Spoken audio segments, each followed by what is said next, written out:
Praise the Lord. प्रभु के प्यारे लोगों, आप सब कैसे हैं? उम्मीद करती हूँ कि आप सब बहुत अच्छे होंगे। हम सब प्रभु में एक परिवार की तरह हैं और हम सब का काम है कि हम एक दूसरे को प्रभु में और उठाएं और आगे बढ़ाएं। मैं उम्मीद करती हूँ कि इन वचनों के थ्रू आपको आशीष मिलती होगी। तो अभी तक अगर आपने चैनल को सब्सक्राइब नहीं किया है तो आप चैनल को सब्सक्राइब कीजिए, और आशीष अगर मिल रही है तो आप लाइक कीजिए और ज़्यादा से ज़्यादा लोगों को इन्हें शेयर कीजिए। आइए आज का वचन देखते हैं। आज जो प्रभु ने हमें अगुवाई की है वो है मत्ती का 13 अध्याय उसका 24 से 30 पद तक, जो कि है जंगली बीज का दृष्टांत। इस दृष्टांत के बारे में आपने सबने कई बार पढ़ा होगा। आइए इस दृष्टांत पर मनन करने से पहले, डिस्कस करने से पहले मैं आपको कुछ शेयर करना चाहती हूँ। प्रभु ने मुझे आत्मा में प्रार्थना करना सिखाया है कि किस तरीके से आत्मा में 24 घंटे प्रार्थना कर सकते हैं और करना चाहिए। तो वो मैं करती हूँ। जब रात को आत्मा में मैं प्रार्थना कर रही थी, ये कल रात की ही बात है। कई बार मैं अन्य भाषा में प्रार्थना करती हूँ और कई बार प्रभु की आराधना या स्तुति के गीत गाती हूँ। तो कल रात मैं आत्मा में प्रभु के गीत गा रही थी और अचानक प्रभु ने मुझे जगाया।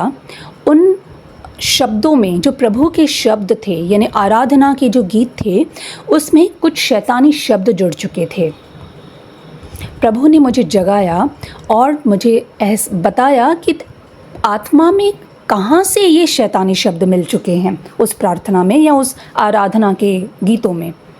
मैं उठ गई और मैंने ध्यान दिया कि मैं क्या बोल रही थी। उसमें शैतानी शब्द जुड़ चुके थे। तब सुबह उठकर मैंने प्रभु से पूछा, प्रभु मैं तो आपकी आराधना कर रही थी, उसमें शैतान के शब्द कैसे जुड़ गए? तब प्रभु ने मुझे जंगली बीज का दृष्टांत पढ़ने के लिए कहा।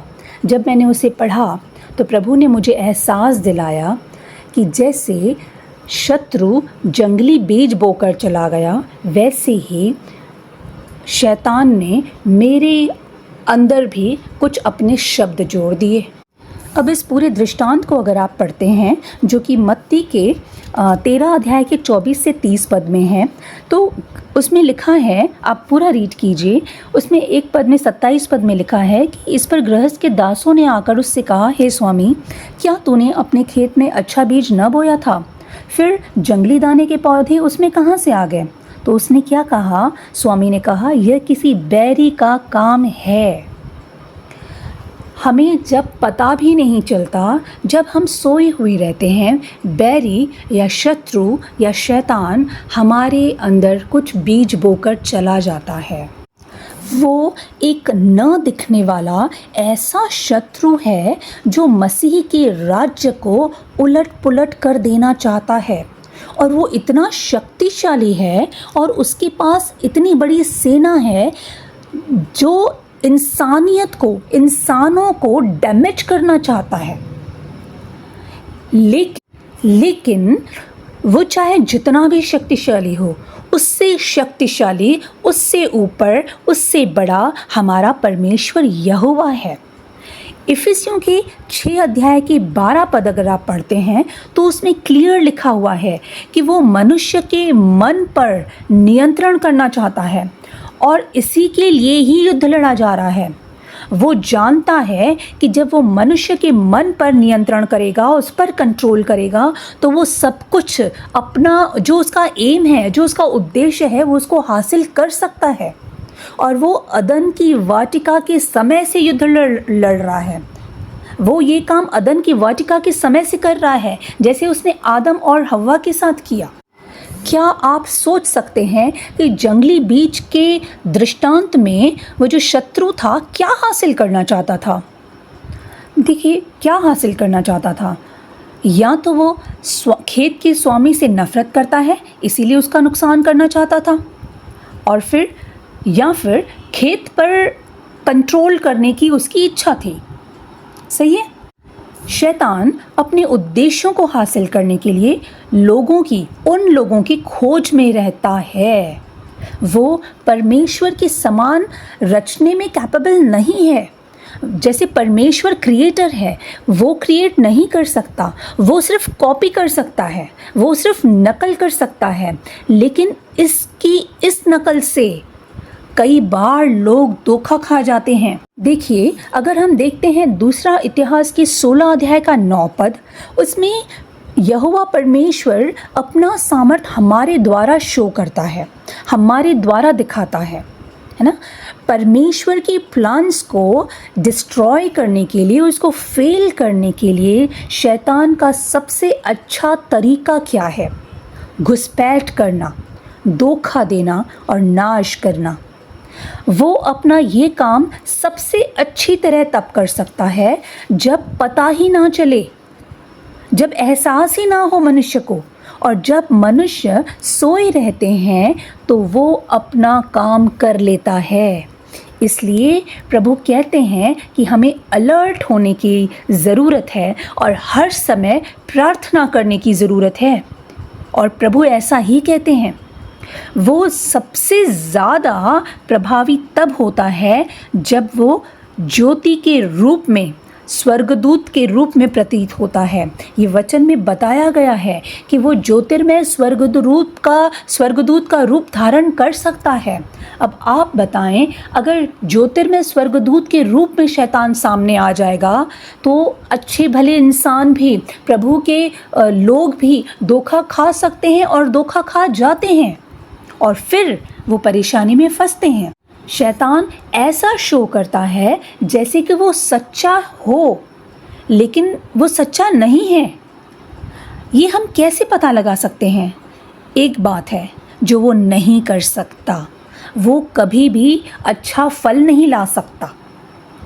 जब फल की सच्चाई सामने आएगी तब उसका धोखा भी सामने आ जाएगा। वो हमेशा बुरी फसल को ही उगा सकता है, वो बुरा कार्य ही कर सकता है, उसका रिजल्ट हमेशा ही बुरा आएगा। शैतान की स्ट्रेटजी ही यही है, हमेशा से ही है कि वो घुसता है बिना बताकर, चुपके से, बिल्कुल चुपके से, जब पता भी नहीं चलता वो घुस जाता है। और कैसे घुसता है? सबसे पहले वो घुलता मिलता है, मिक्सअप होता है, प्यार दिखाता है, अच्छा दिखाता है और फिर घुल मिलकर घुसता है। वो न केवल संसार पर नियंत्रण करना चाहता है बल्कि हमारे और हमारे मन पर भी कंट्रोल करना चाहता है। देखा, जैसे मेरे साथ उसने किया। मैं तो प्रभु की आराधना कर रही थी, पता ही नहीं चला कैसे वो अंदर घुस गया और अपने शब्दों को उसने जोड़ दिया। सब कुछ वैसे ही आराधना हो रही थी, लेकिन शैतान के शब्द उसमें जुड़ गए। ये तो धन्यवाद हो प्रभु का कि प्रभु ने मुझे जगाया और उन्हें एहसास दिलाया। हमें अपनी आत्मा को जागरूक करने की ज़रूरत है, हर समय प्रभु के साथ कनेक्ट होने की ज़रूरत है। हाँ, कई बार हम संसार में उलझ जाते हैं, कुछ ऐसी बातें हमारे जीवन में होती हैं कि कुछ डिस्टर्ब से हो जाते हैं। कोई बात नहीं, हमें घबराना नहीं है। जब हम डिस्टर्ब होते हैं, जब हम कंफ्यूज होते हैं, हमें परमेश्वर के करीब जाना है। परमेश्वर ही है जो हमें सही राय देते हैं, सही रास्ता दिखाते हैं, बल्कि वो हमारी मदद करते हैं अपने स्वर्गदूतों को भेजकर। वो हमारी रक्षा करते हैं। जी हाँ, भजन संहिता के 91 चैप्टर के 11 पद में उन्होंने एक प्रतिज्ञा की है कि वहाँ लिखा है, क्योंकि वह अपने दूतों को तेरे निमित्त आज्ञा देगा कि जहाँ कहीं तू जाए वे तेरी रक्षा करें। जहाँ कहीं तू जाए, चाहे हम कहीं भी हों, परमेश्वर के दूत हमारी रक्षा करने के लिए हैं। उस अदृश्य संसार में स्वर्गदूत हमारी, परमेश्वर के लोगों के लिए पहरा देंगे, वो हमारी रक्षा करेंगे। स्वर्गदूतों को उद्धार के वारिसों की सेवा दी गई है। अब ये उद्धार के वारिस कौन हैं? वो हैं हम और आप, जो प्रभु यीशु मसीह पर विश्वास करते हैं और उस पर विश्वास करने के द्वारा ही हम धर्मी ठहराए गए हैं। हम अपने कार्यों से धर्मी नहीं ठहराए गए हैं, हम अपनी बुद्धि के द्वारा और अपने अच्छे कामों से धर्मी नहीं ठहराए गए हैं। हम मसीह पर विश्वास करने के द्वारा धर्मी ठहराए गए हैं और उद्धार हमें मिला है। और देखते हैं इब्रानियों का 1 अध्याय उसका 14 पद, क्या वे सब सेवा टहल करने वाली आत्माएं नहीं जो उद्धार पाने वालों के लिए सेवा करने को भेजी जाती हैं? जी हाँ, परमेश्वर ने हमें सेवा टहल करने वाली आत्माएं हमारे लिए भेजी हैं। वो स्वर्गदूत हमारे लिए भेजे हैं ताकि वो हमारी सेवा करें, वो हमारी रक्षा करते हैं, वो हमें संभालती हैं, हमें गिरने से बचाते हैं। इसलिए प्रियों, हमें हर समय तैयार रहना है, चाहे समय हो या ना हो। हमें अपनी आत्मा को जागरूक कर रखना है ताकि हम हर समय परमेश्वर से कनेक्ट रहें, हर समय हम प्रार्थना करते रहें। 1 तीमुथियुस के 4 अध्याय के 1 पद में भी लिखा है कि हमें भरमाने वाली आत्माओं से बचना है। और 2 तीमुथियुस के 2 अध्याय के 19 पद में लिखा है, जो प्रभु का नाम लेगा वो बचा रहेगा। हमें हर समय प्रभु का नाम लेना है, हर समय प्रार्थना में रहना है ताकि वो हमें बचा सके, ताकि स्वर्गदूत हमारे आसपास हमेशा रहें। चाहे हम कहीं भी हों, चाहे हम कोई भी काम कर रहे हों, वो हमें हमेशा गिरने से बचाते हैं। प्रभु के प्यारे लोगों, हम ऐसे समय में रह रहे हैं जब हम चीज़ों को होते हुए देखना शुरू करेंगे। जी हाँ, अंधकार और ज़्यादा गहरा होने वाला है और परमेश्वर की ज्योति भी और ब्राइटली चमकने वाली है। फल जो रिज़ल्ट है वो और ज़्यादा क्लियर दिखने वाला है। हमें अलर्ट रहना है, हमें जागरूक रहना है, समय असमय तैयार रहना है, हर समय प्रार्थना करते रहना है ताकि हम परीक्षा में ना पड़ें। देखिए, प्रॉब्लम्स तो आएंगी ही, कन्फ्यूजन्स आएंगे ही, लेकिन हमें ऐसे तैयार रहना है ताकि हम परीक्षा में ना पड़ें। प्रभु की सिखाई हुई प्रार्थना में भी यही है कि प्रभु हमें परीक्षा से बचा, बुराई से बचा। परमेश्वर हमें बचाने वाला परमेश्वर है, वो हमारी रक्षा करने वाला परमेश्वर है। यशाया का 60 अध्याय उसका 22 पद में लिखा है, छोटे से छोटा 1000 हो जाएगा और सबसे दुर्बल एक सामर्थी जाति बन जाएगा। मैं यहोवा हूँ, ठीक समय पर यह सब कुछ शीघ्रता से पूरा करूँगा। वो समय परमेश्वर को पता है। हमें सिर्फ एक काम करना है, उससे कनेक्ट रहना है। एक और वचन आपके लिए, यशाया के ही 60 अध्याय का 1 और 2 पद, उठ प्रकाशमान हो क्योंकि तेरा प्रकाश आ गया है और यहोवा का तेज तेरे ऊपर उदय हुआ है।